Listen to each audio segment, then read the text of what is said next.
আজ বিশ্ব পরিবেশ দিবস। প্রতি বছর জুন মাসের ৫ তারিখে বিশ্ব পরিবেশ দিবস পালন করা হয়। কেন এই বিশ্ব পরিবেশ দিবস পালন করা হয় সেটাই আজ আমরা জানব। ১৯৭২ সালে ৫ই জুন সুইডেনের মানব পরিবেশের ওপর জাতিসংঘের সম্মেলন অনুষ্ঠিত হয়েছিল।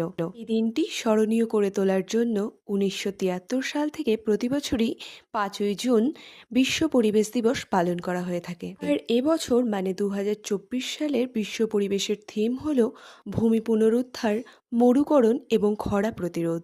প্রতি বছর পৃথিবীর ৪০% ভূমি ক্ষয় হচ্ছে, যা সরাসরি বিশ্বের অর্ধেক জনসংখ্যাকে প্রভাবিত করছে।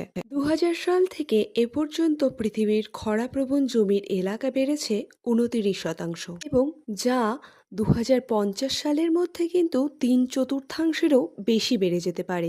আর এই খরাপ্রবণ এলাকাগুলিকে পুনরায় সবুজ করে তোলার মাধ্যমেই